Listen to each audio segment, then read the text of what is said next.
Hello friends, welcome to inspire study. आज की इस क्लास में हम लोग बिहार पुलिस कांस्टेबल के लिए खान ग्लोबल स्टडीज़ का लेटेस्ट एक प्रैक्टिस सेटअप का प्रिपेयर हुआ है, जो कि आपका प्रीवियस ईयर के अकॉर्डिंग आपके प्रिपेयर किया गया है। इसमें आपका प्रीवियस ईयर 2024 का करेंटली पेपर दिया गया है और न्यू पैटर्न के अकॉर्डिंग इसमें आपका प्रैक्टिस सेट भी इंक्लूड किया गया है, जिसके अंतर्गत टोटल आपका 35 प्रैक्टिस सेट दिया गया है। इसके अंतर्गत आपका टोटल 20 आपका प्रीवियस ईयर क्वेश्चन पेपर भी आपका सिलेक्ट किया गया है और टोटल इसमें आपका जो है 20 और आपका 35 आपका प्रैक्टिस सेट दिया गया है, जो कि नए पैटर्न पर आपके आधारित है। तो आप इसको अच्छे से लगाएंगे। इसका रिवीजन पीडीएफ आपको आंसर टिक करके प्रोवाइड किया जा रहा है। अगर आप चैनल पर पहली बार आए हैं, चैनल को सब्सक्राइब करके बेल आइकन को प्रेस कर लेंगे, ताकि आने वाली क्लास का नोटिफिकेशन आपको टाइम टू टाइम मिले। और वीडियो का डिस्क्रिप्शन बॉक्स में टेलीग्राम का लिंक डाला गया है, जहाँ पर आंसर आपको टिक करके पीडीएफ मिल जाता है। साथ ही साथ पटना के ओवरऑल सेंटर का आपको जो है क्लास नोट्स भी मिल जा रहा है, जो कि बिहार पुलिस कांस्टेबल का लेटेस्ट आपका प्रिपेयर हुआ है। तो आप टेलीग्राम के साथ ज्वाइन कर सकते हैं। तो आइए क्लास को कंटिन्यू करते हैं। इसका एक क्लास ऑलरेडी अपलोड किया जा चुका है, तो आप चैनल को सब्सक्राइब कर लेंगे, ताकि आने वाली जो नोटिफिकेशन होगा क्लास का, ये आपको टाइम टू टाइम मिलेगा और आप अच्छे तरीक़े से सभी चीज़ों को आप क्लियर कर पाएंगे। तो देखिए, आज का पहला प्रश्न है कि संविधान बनाने में कितना समय लगा था। तो संविधान बनाने में टोटल आपका 2 वर्ष 11 माह 18 दिनों का समय लगा था। तो बी ऑप्शन अगर आपने यहाँ पर दिया है तो बिल्कुल आपका करेक्ट हो जाएगा। संविधान जो है लिखा गया है किनके द्वारा, तो जो है ये प्रेम बिहारी राजदा के द्वारा जो है संविधान को लिखा गया है। तो बी ऑप्शन अगर आपने दिया है तो बिल्कुल करेक्ट हो जाएगा। अगला प्रश्न है कि कागज उद्योग से बिहार की कौन सी नदी प्रदूषित हो रही है। देखिए, क्वेश्चंस का आपका लेवल क्या रहा है आपके एग्जाम में। तो देखिए, आपका राइट आंसर हो जाएगा गंगा नदी, सी आपका करेक्ट हो जाएगा। गंगा नदी की टोटल लंबाई 2525 किलोमीटर है और ये भारत में बहने वाली सबसे लंबी नदी है। इसका उद्गम भारत के अंतर्गत ही आपका होता है। तो सी ऑप्शन आपका करेक्ट हो जाएगा। देखिए, बिहार के अंतर्गत टोटल आपका जो है 12 जिला है, जो गंगा नदी के तट पर आपके अवस्थित है। सबसे अगर लंबी जिला की अगर बात करेंगे तो ये आपका हो जाएगा पटना, जो कि गंगा के साथ सबसे जो है लंबी सीमा को साझा करती है। तो इस प्रकार से आपका सी ऑप्शन करेक्ट हो जाएगा। अगला प्रश्न दिया गया है, सेरीकल्चर का संबंध किससे है। रेशम कीट पालन से, मछली पालन से, कृषि से, मुर्गी पालन से। तो आपका राइट आंसर हो जाएगा ऑप्शन ए, रेशम कीट पालन से आपका सेरीकल्चर संबंधित है। यहाँ से एक क्वेश्चन आपका फिक्स है, डेफिनेटली आपका आएगा। और दिवस से रिलेटेड भी आपका क्वेश्चन फिक्स है। 3 से 4 क्वेश्चन, 5 क्वेश्चन तक जो है एक एक शिफ्ट में आपका पूछा गया था। तो ये अलग से आपको नोट्स प्रोवाइड किया जाएगा। तो बिल्कुल आपको इरिटेट नहीं होना है, आप टेलीग्राम के साथ ज्वाइन कर लेंगे। अगला प्रश्न है कि मधुमक्खी के डंक में कौन सा एसिड पाया जाता है। तो मधुमक्खी के डंक में या बिच्छू के डंक में या चींटी के डंक में फॉर्मिक एसिड पाया जाता है, जिसे आपका मेथेनोइक अम्ल भी कहा जाता है। तो यहाँ पर देखिए, ऑप्शन आपका बी करेक्ट हो जाएगा। फॉर्मिक एसिड अगर नहीं दिया रहेगा तो फिर आपको दिया रहेगा जो है एथेनोइक अम्ल, मेथेनोइक अम्ल, ध्यान में रखेंगे। तो आपका यहाँ पर बी करेक्ट हो जाएगा। अगर हम बात करें दूध या दही का, तो ध्यान में रखेंगे कि दही के अंतर्गत आपका, या फिर अगर बात करें दूध के अंतर्गत, तो आपका लैक्टिक अम्ल पाया जाता है। एसिटिक एसिड जो होता है ये आपका दोस्तों सिरका में पाया जाता है, एसिटिक एसिड। जबकि अगर सिट्रिक एसिड की बात करें तो ये आपका नींबू में पाया जाता है, सिट्रिक एसिड। नींबू का पीएच मान 2.2 होता है। तो इतने फैक्ट आपको यहाँ से याद रखनी है। चलिए, अगला क्वेश्चन दिया गया है कि मोहनजोदड़ो का शाब्दिक अर्थ क्या है। देखिए, अगर 2024 के पेपर में अगर आपने पार्टिसिपेट किया होगा तो ये सभी क्वेश्चन आप देखेंगे, तो जो खान सर का जो बुक आपका था मोटा वाला, उससे देखेंगे तो मैक्सिमम क्वेश्चन आपको मिलेगा। ये सभी क्वेश्चन आपको फर्स्ट या सेकेंड आपको जो है प्रैक्टिस सेट में ही आपको दिखेगा। तो देखिए, इस प्रकार के क्वेश्चन हुबहू आपके एनसीईआरटी का उठाया गया है। तो एनसीईआरटी आप अच्छे तरीक़े से कवर करेंगे। और लेटेस्ट काफ़ी सारा आपका सार संग्रह का भी बुक आपका लॉन्च किया गया है। तो आप सार संग्रह को अवश्य लगाइए, क्योंकि एनसीईआरटी यहाँ से आपका पूरी तरीक़ा से कवर हो जाएगा। क्योंकि चैप्टर वाइज आपको कवर करना ही पड़ेगा, नहीं तो फिर आप क्वेश्चंस को जो है इंप्रूवमेंट नहीं कर पाएंगे केवल प्रैक्टिस सेट को लगा के। अगला क्वेश्चन है कि मोहनजोदड़ो का शाब्दिक अर्थ क्या है, और एनसीईआरटी में अलग से आपको प्रोवाइड भी कर रहा हूँ, तो आप सभी लोग अच्छे तरीके से लगाएंगे। देखिए, मोहनजोदड़ो का पूछा जा रहा है कि शाब्दिक अर्थ क्या है, तो इसका मतलब होता है मृतकों का टीला। ऑप्शन आपका बी करेक्ट हो जाएगा। चलिए, अगला क्वेश्चन दिया गया है कि भारत और सेशेल्स के बीच कौन सा युद्ध अभ्यास होता है। तो दोस्तों, इसे हम लोग कहते हैं लामितियो, ध्यान में रखेंगे। लामितिये युद्ध आपका हुआ है। तो ये आपका करेंट का क्वेश्चन है, बी ऑप्शन आपका करेक्ट हो जाएगा। अगला प्रश्न है कि रक्त का पीएच मान कितना होता है। तो आपका राइट आंसर हो जाएगा 7.4 होता है। तो सी ऑप्शन आपका सही है। जबकि बात करें अगर हम लोग पित्त का पीएच मान कितना है, तो पित्त का पीएच मान 7.7 होता है। मानव अगर बात करें शरीर का पीएच मान कितना होता है, कितने परास पर कार्य करता है, तो 7.0 से आपका 7.8 हो जाएगा। बस इतना ही पॉइंट आपको याद रखना है। दांत का अगर हम बात करें कि जो दांत आपका झड़ना शुरू होता है पीएच मान कितना से कम हो जाने के कारण से, तो आप ध्यान में रखेंगे 5.5 से जब मुंह का पीएच मान कम हो जाता है तो दांत का झड़ना शुरू हो जाता है। तो इतने पॉइंट अभी तक आपके एग्जाम में पूछा गया है, तो आप इतने पॉइंट यहाँ से याद रखना। अगला क्वेश्चन है कि रंपा विद्रोह कब हुआ था? तो रंपा विद्रोह आपका होता है 1922 को, तो सी ऑप्शन आपका यहाँ पर सही हो जाएगा। ये प्रश्न आपके एग्जाम में रिपीट हुआ था, रंपा विद्रोह। अगला प्रश्न दिया गया है कि बांग्लादेश में ब्रह्मपुत्र नदी को किस नाम से जाना जाता है? तो साथियों ब्रह्मपुत्र नदी को बांग्लादेश में यमुना के नाम से जाना जाता है, तो सी ऑप्शन आपका यहाँ पर करेक्ट हो जाएगा। बांग्लादेश की अगर बात करें तो बांग्लादेश आपके 1971 में आपका जो है ये आपका स्वतंत्र हुआ है। बांग्लादेश की कैपिटल ढाका है। और देखिए मुस्लिम लीग की जो गठन है ये कहाँ पर हुआ था? तो ध्यान में रखेंगे ढाका में ही हुआ था 1906 में। तो ये सभी पॉइंट आपको याद रखनी है। अगला क्वेश्चन है कि प्रथम विश्व युद्ध का तत्कालिक कारण क्या था? प्रथम विश्व युद्ध जो हुआ है 1914 में हुआ है, जो कि 18 तक आपका चला था। और प्रथम विश्व युद्ध में देखिए टोटल 5 देश जो है इसमें आपका जीते थे, ध्यान रखिएगा, जो कि अभी आपका यूएनओ का सदस्य है। ध्यान रखिएगा यूएनओ का वही देश अस्थायी सदस्य है जो कि प्रथम विश्व युद्ध में जीता था। और टोटल 5 जो है आपका यूएनओ के अंतर्गत अस्थायी सदस्य, जबकि 10 वो अस्थायी सदस्य है। तो 5 वही अस्थायी देश सदस्य जो कि प्रथम विश्व युद्ध में जीते थे। तो ध्यान रखिएगा जिसके पास क्या है कि वीटो शक्ति है, किसी भी प्रस्ताव को रद्द कर सकता है। अब देखिए प्रश्न है कि प्रथम विश्व युद्ध का तत्कालिक कारण क्या था, ये आपको पर पूछा गया है। तो यहाँ पर देखिए आपका राइट आंसर हो जाएगा आर्कड्यूक फर्टिलैंड की हत्या, यानी कि ऑप्शन आपका यहाँ पर सी करेक्ट हो जाएगा। अगर हम बात करें थोड़ा सा द्वितीय विश्व युद्ध का, तो ये आपके 1939 में शुरू हुआ था, जो कि आपके 1945 तक चला था। तो इस पॉइंट को भी आप यहाँ से याद रखेंगे। अगला प्रश्न है कि किसके संचय के कारण मांसपेशियों में थकान होती है? तो फ्रेंड्स आपका राइट आंसर हो जाएगा ये जो है आपका लैक्टिक एसिड के कारण से मांसपेशियों में ऐंठन या थकान महसूस होता है। ऑप्शन आपका बी सही है। अगला क्वेश्चन दिया गया है कि पौधों की कोशिकाओं में तुर्कसता और कठोरता का कारण क्या है? पौधे जो है कठोर होते हैं, दृढ़ होते हैं, इसका प्रमुख कारण है कोशिका भित्ति। देखिए कोशिका भित्ति केवल पेड़ पौधों में यानी कि आपके पादप में ही पाए जाते हैं, जबकि जंतु कोशिका में कोशिका भित्ति नहीं पाई जाती है। कोशिका भित्ति काइटे जो है आपका सेलुलोज की बनी होती है, ध्यान में रखेंगे। पहला ऑप्शन यहाँ से आपका राइट हो जाएगा। अगला प्रश्न है कि आर्यों का मूल स्थान क्या था? Europe, Eurasia, Africa, America. तो हमारा राइट आंसर हो जाएगा यूरोप। पहला ऑप्शन राइट हो जाएगा। यूरोप आर्यों का जो है मूल स्थान था। क्वेश्चन को याद करते हुए चलेंगे आप लोग। अगला प्रश्न कहा जा रहा है कि जामा मस्जिद का निर्माण किसने करवाया था? देखिए बात करें अगर हम लोग जामा मस्जिद का, तो ये देखिए शाहजहां के द्वारा जामा मस्जिद का निर्माण कराया गया था। तो बी आपका यहाँ पर करेक्ट हो जाएगा। अगला प्रश्न है कि उत्तर वैदिक काल में इंद्र का स्थान किस देवता को मिला था? तो फ्रेंड्स आपका सही आंसर हो जाएगा प्रजापति को। सी ऑप्शन आपका करेक्ट हो जाएगा। उत्तर वैदिक काल में इंद्र का स्थान किस देवता को मिला था? तो आपका राइट आंसर हो जाएगा प्रजापति को। अगला प्रश्न दिया गया है किसने कहा था कांग्रेस हथियारों के बिना गृह युद्ध है?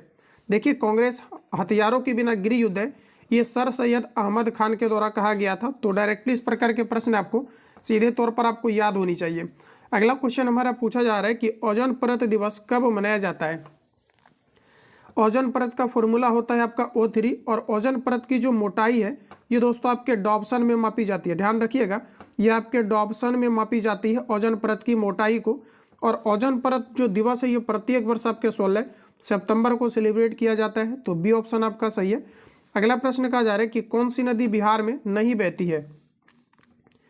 तो देखिए गंगा नदी बिहार के अंतर्गत बहती है, कोसी नदी भी बिहार के अंतर्गत बहती है, और कोसी नदी को बिहार का शोक नदी भी कहा जाता है, क्योंकि उत्तर बिहार में शोक नदी यानी कोसी के कारण से ही बाढ़ आती है। कोसी नदी मार्ग बदलने के लिए फेमस है। सोन नदी भी बिहार में बहती है। तो आपका राइट आंसर हो जाएगा रामगंगा। ये दोस्तों आपके उत्तराखंड में बहती है। तो आपका राइट आंसर डी करेक्ट हो जाएगा। अगला प्रश्न दिया गया है कि विजयनगर साम्राज्य की राजधानी कहाँ थी? आंसर करेंगे आप लोग। विजयनगर साम्राज्य की राजधानी हम्पी थी। तो सी आपका करेक्ट हो जाएगा। ये भी आपके बिहार पुलिस कांस्टेबल में आपके रिपीट किए हैं। 2024 का करेंटली आपका ये पेपर है, तो आप अच्छे से लगाएंगे। हिरोशिमा पर कब बम गिराया गया था? देखिए इंपॉर्टेंट है, और ये सभी आपको 9th और 10th के एनसीईआरटी में आपको मिल जाएगा। अगर अभी तक अगर आप हमारे बैच के साथ ज्वाइन नहीं किए हैं, जहाँ पर कि कंप्लीट आपको एनसीईआरटी का A to Z आपको चैप्टर वाइज क्लियर कराए जा रहे हैं, रिवीजन PDF आंसर टिक करके दिया जा रहा है। जितने भी मार्केट में लेटेस्ट एडिशन है ये सारा कुछ दिया जा रहा है ओनली 99 में। तो जो भी छात्र इच्छुक है इस नंबर पे कॉल या SMS करके आप इंक्वायरी ले सकते हैं, सारी चीज़ें आपको बता दी जाएगी। अगर आपको बेहतर इंप्रूवमेंट चाहिए तो A to Z चीज़ें प्रोवाइड किया जा रहा है। कॉल या SMS करके आप इंक्वायरी ले सकते हैं किसी प्रकार का डाउट हो। टेस्ट प्रैक्टिस से A to Z आपको कलेक्शन मिलेगा। NCERT आपको कंप्लीट वहाँ पर 9th और 10th आपको इससे हाई लेवल का भी आपको कराया जा रहा है ताकि आपको क्वेश्चन मिस ना हो। तो 7050513705 पे कॉल या SMS करके आप इंक्वायरी ले सकते हैं। खान सर का इसमें टोटल जो भी आपका सेट चल रहा है इसका आंसर आपको टिक करके भी मिल जाता है प्रॉपरली रिवीजन के लिए। हिरोशिमा पर कब बम गिराया गया था, तो ये आपके 6 अगस्त 1945 को गिराया गया था। जबकि नागासाकी पर कब गिराया गया था, तो प्रश्न आपके आते हैं नागासाकी पर कब गिराया गया था, तो दोस्तों याद रखना ये आपके 9 अगस्त 1945 को गिराया गया था, यानी कि यहाँ पर आपका पहला ऑप्शन सही है। अगला प्रश्न है कि जट जटिन किस राज्य का लोक नृत्य है। 2024 में इस क्वेश्चन को मैंने काफ़ी बार हाईलाइट भी किया था। ये अपना बिहार से हो जाएगा क्योंकि क्वेश्चन यहाँ से तो आपके आएंगे ही बिहार से, और काफ़ी क्वेश्चन आपके बिहार से रिलेटेड आ रहा है, तो स्पेशल बिहार कवर करिए। गुलामगिरी किस भाषा में लिखी गई है, तो देखिए आपका राइट आंसर हो जाएगा मराठी में लिखी गई है। ऑप्शन आपका यहाँ पर सी करेक्ट हो जाएगा। अगला प्रश्न दिया गया है कि सेबी के वर्तमान अध्यक्ष कौन है। सेबी का दोस्तों हेडक्वार्टर की अगर बात करें तो ये आपका मुंबई है सेबी का हेडक्वार्टर। और देखिए सेबी का फुल फॉर्म होता है security and exchange board of India. ठीक है, security and exchange board of India आपका जो है सेबी का पूर्ण रूप होता है, जिसका हेडक्वार्टर मुंबई के अंतर्गत है। सेबी के वर्तमान अध्यक्ष आपका पूछा गया था, तो आपका राइट आंसर हो जाएगा ये आपके माधवीपुरी बूच है, यानी कि बी आपका यहाँ पर राइट। नेक्स्ट क्वेश्चन है निर्वात में ध्वनि की गति कितनी होती है, तो सही आंसर हमारा हो जाएगा ऑप्शन बी। क्योंकि देखो निर्वात में जो होता है ध्वनि ये गमन नहीं कर सकती है, ध्वनि संचरण के लिए माध्यम की आवश्यकता होती है। निर्वात में प्रकाश गमन कर सकती है जिसकी वेलोसिटी 3 × 10⁸ मीटर पर सेकेंड होती है, तो बी आपका यहाँ पर राइट हो जाएगा। अगला प्रश्न है कि चांद पर सबसे पहला कदम किसने रखा, बताइए राइट आंसर आपका क्या है। तो देखिए ऑप्शन आपका बी करेक्ट हो जाएगा। नील आर्मस्ट्रांग गए थे जो कि अमेरिका के रहने वाले थे। अगला प्रश्न हमारा कुछ इस प्रकार है 1% का आधा क्या होगा, तो निकाल लीजिए आप लोग 1% का जो आधा आपका निकल के आएगा 26 नंबर क्वेश्चन का। इसका देखिए एग्जैक्ट जो आपके आंसर आएंगे निकल के ऑप्शन आपका ए करेक्ट हो जाएगा। ये आपका 0.005 आ जाएगा। 1% का आपको आधा निकालना है, तो 1% दिया गया है तो ये आपका आधा कीजिएगा तो 1/100 हो जाएगा। अब इसको फिर से आपको क्या करना है, आधा करना है। ठीक है, तो आप इसको आधा कर सकते हैं, तो आपका आधा कीजिएगा तो 1/2 हो जाएगा। अब सिंपली यहाँ पर आप डिवाइड कर लेना, राइट आंसर आपका ए आएगा। अगला प्रश्न है कि बिहार विधानसभा के अध्यक्ष कौन है, तो फ्रेंड्स आपका राइट आंसर हो जाता अवधेश नारायण सिंह थे। ऑप्शन आपका यहाँ पर सी करेक्ट हो जाएगा। चलिए अगला प्रश्न देखिए नेक्स्ट हमारा पूछा गया है कि बिहार में तेल शोधक कारखाना कहाँ पर है। इंपोर्टेंट है, रिपीट किया है एग्जाम में और ये बार बार आता है। ऑप्शन आपका सी करेक्ट हो जाएगा, बरौनी में है। अगला प्रश्न दिया गया है कि दुधवा राष्ट्रीय उद्यान कहाँ पर है, तो आपका सही आंसर हो जाएगा उत्तर प्रदेश के अंतर्गत दुधवा राष्ट्रीय उद्यान है। अगर हम बात करें कथक का, कथक कहाँ का नृत्य है, तो ध्यान रखिएगा उत्तर प्रदेश का है। चलिए अगला क्वेश्चन की ओर चलते हैं। अगला प्रश्न कहा जा रहा है एक आदमी किसी कार्य का 5/8 भाग 10 दिनों में पूरा करता है, तो इस दर से और कितने दिनों से उसे काम खत्म करने में लगेंगे, मतलब और कितना दिन काम खत्म करने में समय लगेगा। तो इसको देखिए आप सॉल्व करेंगे, ऑप्शन आपका बी आ जाएगा, यानी कि आपका 6 दिन समय लगेगा। अगला प्रश्न दिया गया है कि फुर्तीला का सही वर्तनी क्या है, तो फ्रेंड्स आपका सही आंसर हो जाएगा जो आपका फुर्तीला लिखा हुआ है ये बिल्कुल आपका करेक्ट स्पेलिंग है, तो आप ध्यान रखेंगे स्पेलिंग को, फुर्तीला सही है। अगला प्रश्न कहा जा रहा है कि जो अच्छा बोलता हो उसके लिए एक शब्द क्या है। देखिए क्वेश्चन और पूछा गया था जो कम बोलता है उसे क्या कहा जाता है, तो मितभाषी कहा जाता है, और जो अच्छा बोलता है इसे सुवक्ता कहा जाता है, तो ध्यान रखिएगा। तो चलिए अगला प्रश्न देखते हैं। नेक्स्ट क्वेश्चन हमारा कुछ इस प्रकार है चीनी की कीमत में 6.1/4% की कमी के कारण एक आदमी 120 रुपया में 1 किलो अधिक चीनी खरीद सकता है। प्रति किलोग्राम चीनी का मूल्य पूछा जा रहा है कि जो है पहले दर क्या थी, ये आपको यहाँ पर बताना है। इसका देखिए आंसर लगा रहे हैं आप लोग, इसको सॉल्व करेंगे। इसका देखिए जो आपका आंसर देखिए इसको इसलिए लगवा रहे हैं क्योंकि इसको अलग से मैं आपको सॉल्यूशन दूंगा मैथमेटिक्स का, तो इस कारण से यहाँ पर आपको सॉल्यूशन करना है। बाकी प्रैक्टिस शीट में आप बोलेंगे तो वहाँ पर कंप्लीट सॉल्व कराया जाएगा, एक भी क्वेश्चन स्किप नहीं होता है, तो यहाँ पर सिर्फ आपको सॉल्व कर लेना है। अगला देखिए दिया गया है 276 और x का औसत दिया गया है 5 और 18,6x y का औसत दिया गया है 10, तो y का मान क्या होगा? तो यहाँ पर आपका 20 इसका आंसर आएगा, तो ऑप्शन आपका यहाँ पर सी करेक्ट हो जाएगा। तो चलिए फ्रेंड्स अगला प्रश्न देखते हैं। कहा जा रहा है कि एक घोल में 450 ग्राम पानी और 50 ग्राम सामान्य नमक का घोल की सांद्रता क्या होगी, ये आपको यहाँ पर पूछा जा रहा है। तो यहाँ पर आप सॉल्व कर सकते हैं, इसका आंसर लगाइए पहले, सही आंसर आपका क्या है।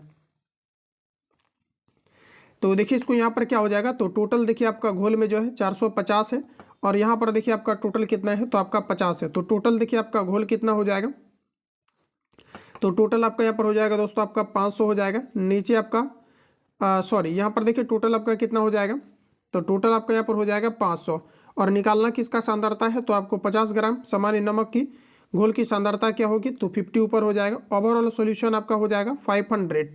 अब देखिए आपको यहाँ पर मल्टीप्लाई कर लेना है 100 से। फिर से एक बार समझिए कि टोटल जो यहाँ पर आपका विलियन है, ये आपका देखिए घोल में 450 ग्राम आपका पानी है, 450 ग्राम पानी है और 50 ग्राम जो है सामान्य नमक है, ठीक है। तो ये टोटल जब सॉल्यूशन बनेगा तो ये आपका हो जाएगा 500 हो जाएगा। तो इसको आपको नीचे में लेना है। अब इसमें पूरा सॉल्यूशन में 50% वाला जो नमक है इसकी सांद्रता क्या है, तो 50 को ऊपर रखेंगे। अब परसेंटेज में पूछा गया तो 100 से गुना कर लीजिए। 00 से 00 कैंसिल आउट हो जाएगा, 5 से इसको कैंसिल आउट करेंगे तो ये आपका 10 होगा। तो यहाँ पर आपका बी ऑप्शन करेक्ट हो जाएगा। ये साइंस का न्यूमेरिकल है इसलिए इसको सॉल्व किए हैं। अगला क्वेश्चन है कि वर्मी कंपोस्ट क्या होता है। तो देखिए वर्मी कंपोस्ट आपका जैविक उर्वरक है, बी ऑप्शन आपका सही है। अगला प्रश्न दिया गया है कि वनस्पति विज्ञान पौधे से संबंधित है तो कीट विज्ञान किससे संबंधित होगा, तो कीट विज्ञान आपका कीट से संबंधित होगा, यानी कि पहला ऑप्शन आपका करेक्ट है। चलिए नेक्स्ट क्वेश्चन दिया गया है ऑप्टिकल फाइबर के आविष्कार किसने किया था। यह भी क्वेश्चन आपके डबल शिफ्ट में रिपीट हुआ है। ऑप्टिकल फाइबर का आविष्कार किया गया था नरिंदर सिंह कापानी के द्वारा। ऑप्टिकल फाइबर पूर्ण आंतरिक परावर्तन के सिद्धांत पर कार्य करती है। अगला क्वेश्चन है 1 ग्राम यूरेनियम कितने उच्च ग्रेड कोयले के बराबर ऊर्जा उत्पन्न करता है। तो साथियों आपका राइट आंसर हो जाएगा 4.5 टन ऊर्जा जो है प्राप्त करता है। यूरेनियम जो है आपका याद रखेंगे, यूरेनियम भारत के अंतर्गत 238 पाया जाता है। इसको प्यूरिफिकेशन करने के बाद यूरेनियम आपका 235 का प्रयोग नाभिकीय रिएक्टर में की जाती है। तो सी ऑप्शन आपका करेक्ट है। अगला क्वेश्चन है कि उच्च न्यायालय की पहली महिला मुख्य न्यायाधीश कौन बना था। ज्ञान बिंदु जीएस एकेडमी का नोट्स 2024 में ये आपको जो है ये आप विविध में जैसे जाएंगे तो विविध में इस प्रकार के क्वेश्चन आपको मिलेगा। हुबहू देखिए क्वेश्चन आपके आए हैं, यानी यही आपका साबित होता है कि आप अच्छे तरीके से अगर रिपीट करते हैं क्वेश्चन को तो क्वेश्चन आपका बनेगा। उच्च न्यायालय की पहली महिला मुख्य न्यायाधीश कौन थे। तो दोस्तों आपका राइट आंसर हो जाएगा नीला सेठ, बी ऑप्शन आपका करेक्ट हो जाएगा। अगला है कि रामविलास शर्मा को किस रचना के लिए साहित्य अकादमी पुरस्कार मिला था। तो सही आंसर हो जाएगा हमारा निराला की साहित्य साधना, पहला ऑप्शन आपका करेक्ट हो जाएगा। अगला प्रश्न कहा जा रहा है कि यदि x + y = 10, y + z = 19, x + z = 21 तो z का मान क्या होगा। सिंपली यहाँ पर देखिए 2 × आपका x + y + z ऐसे फॉर्म में आ जाएगा और उसके बाद किसी दो का मान यहाँ पर रख दीजिएगा तो z का आपका निकल जाएगा, बराबर में 10 लेकर के चलिएगा। यानी कि यहाँ पर आपका 10, 19 और आपको 21 को लेकर के चलना है। यहाँ लेफ्ट प्लस आपका राइट होगा, ठीक है। तो इसको यहाँ पर स्किप कर रहे हैं, इजी क्वेश्चन है। ऑप्शन यहाँ पर आपका डी करेक्ट हो जाएगा, 15 निकल के आएगा। अगला क्वेश्चन है कि आई एम लिविंग दिया गया है कि tonight is an example of flaming tense. तो यहाँ पर देखिए जो सेंटेंस आपका है यहाँ पर किस प्रकार के टेंस का प्रयोग हुआ है। तो देखिए आपका प्रेजेंट कंटिन्यूअस टेंस का प्रयोग हुआ है, यानी कि यहाँ पर आपका राइट आंसर जो है सी करेक्ट हो जाएगा। देखिए लिविंग दिया गया है तो जब भी कभी आईएनजी लगता है तो ये आपके कंटिन्यूअस टेंस के अंतर्गत आता है, तो आपका सी ऑप्शन करेक्ट हो जाएगा। सिंपल सा ट्रिक है, पकड़ सकते हैं आप सेंटेंस को। जीवित कोशिका की खोजकर्ता कौन है। तो देखिए दोस्तों कोशिका का खोज किया था रॉबर्ट हुक ने, लेकिन दोस्तों इन्होंने मृत कोशिका का खोज किया था जो कि कॉर्क से किया था। प्रश्न है कि जीवित कोशिका का खोज किसने किया था, तो आपका ल्यूमेनहॉक करेक्ट आंसर होगा। अगला प्रश्न है कहा जा रहा है कि मृच्छकटिकम के रचनाकार कौन है। तो आपका बी ऑप्शन करेक्ट हो जाएगा, ये आपका शूद्रक है। देखिए मृच्छकटिकम के जो है रचनाकार कौन है, तो आपका राइट आंसर बी हो जाएगा। चलिए अगला क्वेश्चन है कि निम्नलिखित में से कौन सी खारे पानी की एक झील है। नैनीताल, लोकटक, कोल्लेरू और दिया गया आपका पोंगोन तसो। तो सही आंसर है हमारा ऑप्शन आपका डी, ठीक है। ऑप्शन आपका यहाँ पर डी करेक्ट हो जाएगा। नेक्स्ट क्वेश्चन दिया गया है कि जजिया कर किसने लागू किया था। मोहम्मद बिन कासिम के द्वारा जजिया कर को लागू किया गया था। अगला क्वेश्चन में दिया गया है कि 22 जनवरी 1905 को कौन सी घटना हुई थी। 22 जनवरी 1905 को दोस्तों आपके खूनी रविवार के रूप में जानी जाती है। डायरेक्टली क्वेश्चन भी आपके आते हैं, खूनी रविवार किसे कहा जाता है, तो आपका राइट आंसर हो जाएगा खूनी रविवार 22 जनवरी 1905 को हुआ था। बिल्कुल एनसीईआरटी का हूबहू क्वेश्चन यह देखिए आपका पूछा गया है, सी ऑप्शन आपका करेक्ट हो जाएगा। अगला क्वेश्चन है कि बिहार का सिल्क सिटी किसे कहा जाता है, तो बेहिचक आंसर लगाइए, आपका राइट आंसर हो जाएगा भागलपुर। भागलपुर के अंतर्गत सिल्क का उत्पादन किया जाता है। गौतम बुद्ध को ज्ञान की प्राप्ति कहाँ पर हुआ था, गौतम बुद्ध की जन्म जो है लुम्बिनी नेपाल के अंतर्गत हुआ है और इन्हें ज्ञान की प्राप्ति बोध गया में हुआ है, तो डी ऑप्शन करेक्ट हो जाएगा। और इन्होंने पहला जो उपदेश दिया था ये आपके सारनाथ में दिया था। इनकी मृत्यु जो है कुशीनगर के अंतर्गत होता है। अगला देखिए यहाँ पर आपको दिया गया है कि ड्रोन्स इज ए मेल दिया गया है कि जेंडर फोर, तो देखिए फ्रेंड्स आपका यहाँ पर सही आंसर हो जाएगा ऑप्शन आपका डी, ऑप्शन आपका डी करेक्ट हो जाएगा बी। अगला प्रश्न कहा जा रहा है कि गुरु नानक का जन्म कहाँ पर हुआ था, गुरु नानक का जन्म तलमंडी जो है वर्तमान पाकिस्तान में है, बी ऑप्शन करेक्ट होगा। तलमंडी में वर्तमान नाना काका साहिब पाकिस्तान, ये आपके कहाँ पर है, तलमंडी, तो पाकिस्तान, बी आपका करेक्ट। अगला क्वेश्चन है कि अनुपम मिश्र का जन्म कब और कहाँ हुआ था,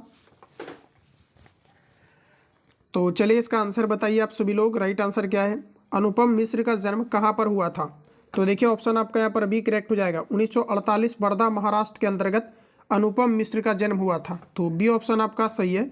चलिए नेक्स्ट क्वेश्चन देखिए हमारा पूछा जा रहा है कि दो वर्णों के मेल से क्या, देखिए पिछला जो आपका एग्जाम कंडक्ट हुआ था जैसे इसके पिछले वाला शिफ्ट, वहाँ पर देखिए आपका पूछा था दो स्वर्ण वर्ण के मिलने से क्या बनता है, तो वहाँ पर स्वर्ण संधि आपका था। संधि तीन प्रकार के होते हैं, स्वर्ण संधि, व्यंजन संधि और आपके विसर्ग संधि होते हैं। देखिए सेम टाइप क्वेश्चन आपका रिपीट किया है, तो यहाँ पर देखिए ऑप्शन आपका बी करेक्ट हो जाएगा, इसे संधि कहा जाता है।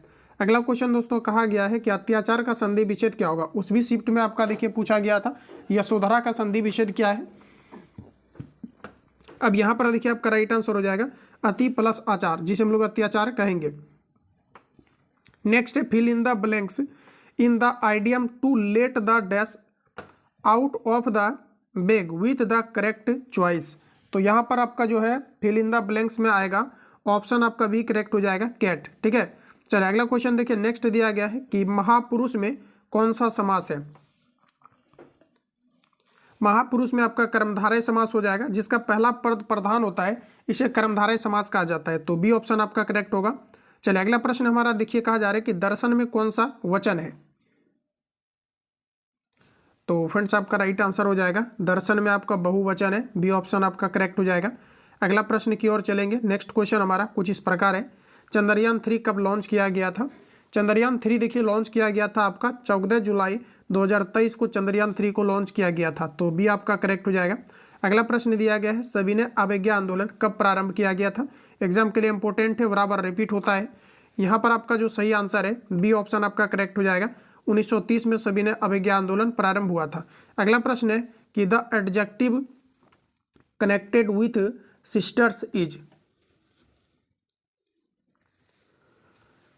तो आपका राइट आंसर हो जाएगा आपका सोरोल, ऑप्शन आपका बी करेक्ट हो जाएगा।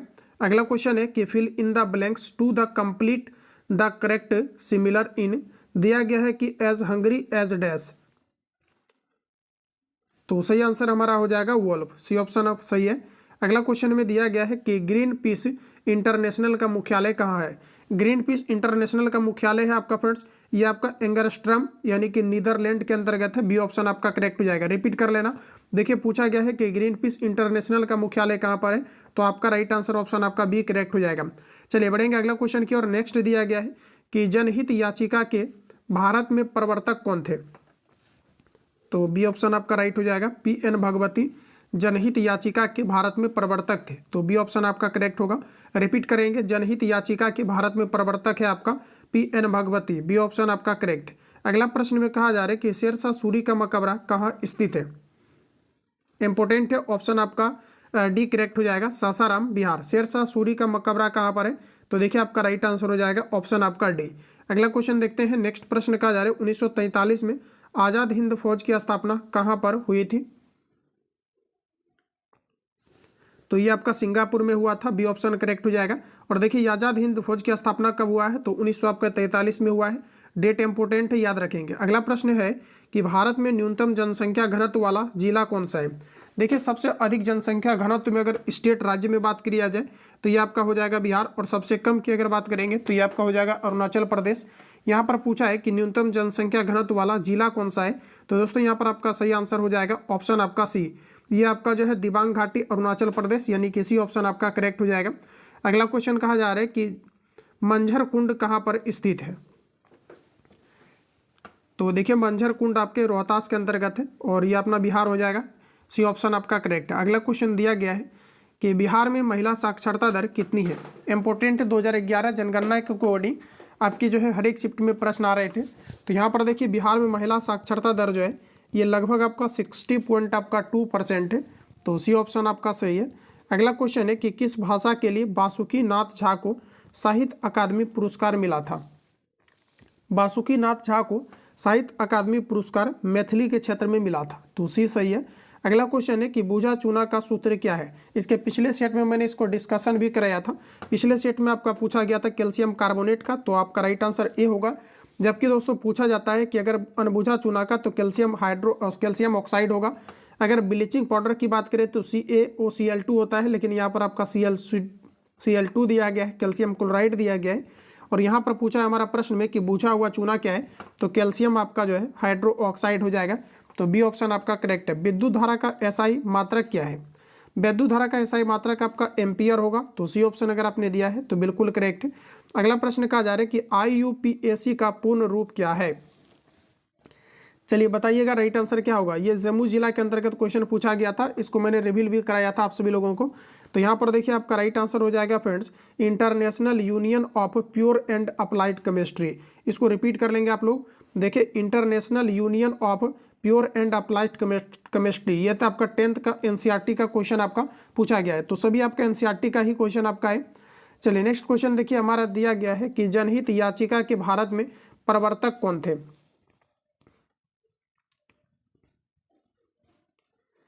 तो देखिए आपका राइट आंसर हो जाएगा PN भगवती, बी ऑप्शन आपका करेक्ट हो जाएगा। अगला प्रश्न कहा जा रहा है कि शेरशाह सूरी का मकबरा कहाँ पर है। तो शेरशाह सूरी की मकबरा की बात करें तो आपका राइट आंसर हो जाएगा सासाराम बिहार, यानी कि डी ऑप्शन आपका करेक्ट है।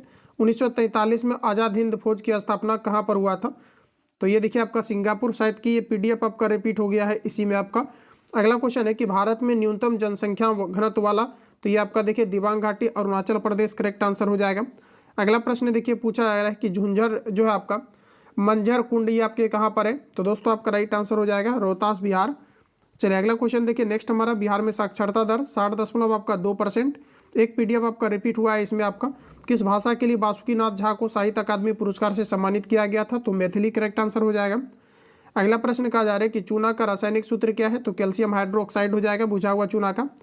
अगला क्वेश्चन है कि विद्युत धारा का SI मात्रक क्या है, तो आपका राइट आंसर हो जाएगा एम्पियर। अगला क्वेश्चन चलिए रिपीट हो गया तो रिवीजन भी हो गया। IUPAC का पूर्ण रूप क्या है, international union of pure and applied chemistry correct answer हो जाएगा।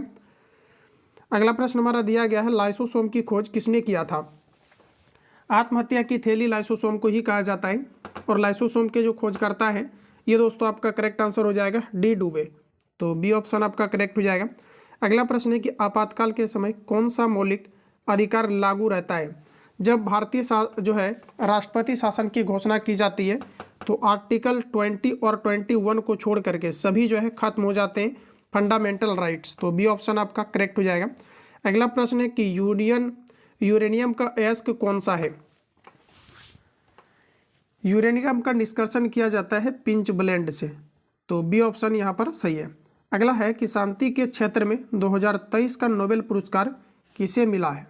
शांति के क्षेत्र में 2024 का नोबेल पुरस्कार किसे प्रमाणित दिया गया है, तो आपका राइट आंसर हो जाएगा कैलाश सत्यार्थी को शांति के क्षेत्र में नोबेल पुरस्कार दिया गया है। अगला क्वेश्चन है आग बुझाने के लिए किसका प्रयोग किया जाता है।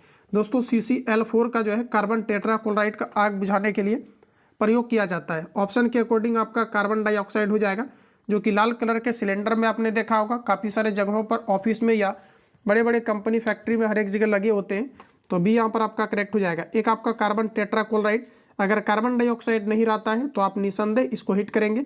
दक्षिण भारत की सबसे ऊंची चोटी कौन सी है, तो सही आंसर हो जाएगा फ्रेंड्स आपका अनायमुडी, बी ऑप्शन आपका राइट है। अगला प्रश्न है कि आधुनिक आवर्त सारणी किसने बनाई थी। आधुनिक आवर्त सारणी ये जो है आपका मोसले ने बनाया है, जो कि परमाणु संख्या के बढ़ते क्रम पर आधारित है। जबकि देखिए अगर बात करें हम लोग, मेंडलीफ ने जो है आवर्त सारणी दिया था, ये परमाणु जो है भार के बढ़ते क्रम पर आधारित था। तो उसी ऑप्शन आपका यहाँ पर करेक्ट हो जाएगा। अगला प्रश्न कहा जा रहा है कि पौधे के जड़ से खनिज लवण पौधे के विभिन्न भागों तक कौन पहुंचाता है? तो इसे कहा जाता है जाइलम। जबकि फ्लोएम सूर्य प्रकाश की उपस्थिति के कारण जितने भी मटेरियल्स का अचीवमेंट होता है ये सभी पौधे में पहुंचाता है। फ्लोएम देखिए द्विदिशीय होता है, जबकि जाइलम एक दिशीय होता है। ये केवल ऊपर की ओर ही जो है खाद्य सामग्री को लेकर के पहुंचाती है। ये दोनों देखिए आपका जटिल उत्तक का उदाहरण है। और पूछा जाता है कि जो आपके चाल नलिकाएं होता है ये कहाँ पर पाई जाती है? तो ये फ्लोएम में आपकी पाई जाती है। तो ये सभी पॉइंट आप याद रखिए। अगला क्वेश्चन है कि निकट दृष्टि दोष के लिए कौन सा लेंस का उपयोग होता है? तो बी आपका करेक्ट हो जाएगा, अवतल लेंस का प्रयोग किया जाता है। चलिए अगला क्वेश्चन देखते हैं। नेक्स्ट प्रश्न हमारा कहा जा रहा है कि कालेबिया किस राज्य का लोक नृत्य है? 100% यहाँ से क्वेश्चन आपका रिपीट होगा। कालेबिया दोस्तों आपका राजस्थान का लोक नृत्य है। ठीक है, तो ऑप्शन आपका ये करेक्ट हो जाएगा। रावत भाटा परमाणु संयंत्र या खेतड़ी ये सभी राजस्थान के अंतर्गत ही आपका आता है। थार मरुस्थल राजस्थान के अंतर्गत ही है। केवलादेव घना पक्षी अभ्यारण्य भी आपके राजस्थान के अंतर्गत है। तो आप इतने पॉइंट जो है राजस्थान से याद रखेंगे। डॉक्टर भीमराव अंबेडकर को भारत रत्न कब मिला था? तो 1990 में डॉक्टर भीमराव अंबेडकर को भारतीय रत्न से सम्मानित किया गया था। लोकसभा के अध्यक्ष सदस्य बनने की न्यूनतम आयु क्या है? तो साथियों आपका राइट आंसर हो जाएगा लोकसभा के सदस्य बनने की न्यूनतम आयु क्या है? तो आपका यहाँ पर जो राइट आंसर होगा 25 ईयर्स होगा। बी ऑप्शन आपका यहाँ पर करेक्ट हो जाएगा। या फिर प्रधानमंत्री प्राइम मिनिस्टर बनने के लिए भी न्यूनतम उम्र सीमा 25 ईयर्स रखा गया है। अगला क्वेश्चन देखिए। नेक्स्ट कहा जा रहा है कि 6ठी अनुसूची किन राज्यों से संबंधित है? रिपीट होता है ये क्वेश्चन आपका। ये आपके असम, मेघालय, मिजोरम और त्रिपुरा से 6ठी अनुसूची आपका संबंधित है। तो पहला ऑप्शन आपका सही हो जाएगा। अगला क्वेश्चन है कि भारत का पहला जैव मंडल संरक्षित क्षेत्र कौन सा है? भारत का पहला जैव मंडल संरक्षित क्षेत्र आपका सही आंसर हो जाएगा नीलगिरी। ठीक है, भारत का पहला जैव मंडल संरक्षित क्षेत्र क्या है? तो आपका राइट आंसर हो जाएगा नीलगिरी। बी ऑप्शन सही है। अगला प्रश्न है कि मिशन इंद्रधनुष किससे संबंधित है? तो देखिए मिशन इंद्रधनुष हमारा राइट आंसर हो जाएगा बच्चों का टीकाकरण से। सी ऑप्शन सही है। अगला प्रश्न कुछ इस प्रकार है, नीति आयोग का सीईओ कौन है? देखिए ये प्रश्न आपके 2 शिफ्ट में रिपीट हुआ है। तो बी आपका करेक्ट हो जाएगा। नीति आयोग की दोस्तों अगर बात करें तो इसकी स्थापना 1950 में हुआ था, जिसका नाम पहले योजना आयोग था, जिसके अध्यक्ष पंडित जवाहरलाल नेहरू थे। क्योंकि नीति आयोग या योजना आयोग के अध्यक्ष स्वयं प्रधानमंत्री होते हैं। फिर इसे 2014 के अंतर्गत इसे नीति आयोग के रूप में बनाया गया है, जिसके वर्तमान में उपाध्यक्ष सुमन बेरी और जो है अध्यक्ष प्रधानमंत्री हैं। सीईओ की अगर बात करें तो वी आर सुब्रमण्यम। ऑप्शन आपका बी करेक्ट हो जाएगा। अगला प्रश्न है, कहा जा रहा है कि ब्लैक फुट किसके कारण होता है? ब्लैक फुट ऑर्सेनिक के कारण से होता है। ऑप्शन ए करेक्ट हो जाएगा। सीधा रटने वाला क्वेश्चन है, याद रखिए। अगला प्रश्न है, गणतंत्र दिवस 2024 के मुख्य अतिथि कौन थे? तो देखिए 2024 में जो है मुख्य अतिथि के रूप में कौन आए थे? तो आपका राइट आंसर हो जाएगा इमैनुअल मैक्रो आए थे। तो यहाँ पर आपका पहला ऑप्शन करेक्ट हो जाएगा। तो सेशन आपका खत्म होता है। अगर आप चैनल पर नए हैं तो तुरंत सब्सक्राइब करके बेल आइकन को प्रेस कर लेंगे, ताकि आने वाली क्लास का नोटिफिकेशन आपको टाइम टू टाइम मिले। और जिस भी आप ग्रुप से ऐड है, आप कम से कम एक ग्रुप में सेशन को अवश्य शेयर किया करें। तो मिलते हैं नेक्स्ट क्लास में, तब तक के लिए जय हिंद। जाते जाते सेशन को लाइक करके आप लोग जाएंगे।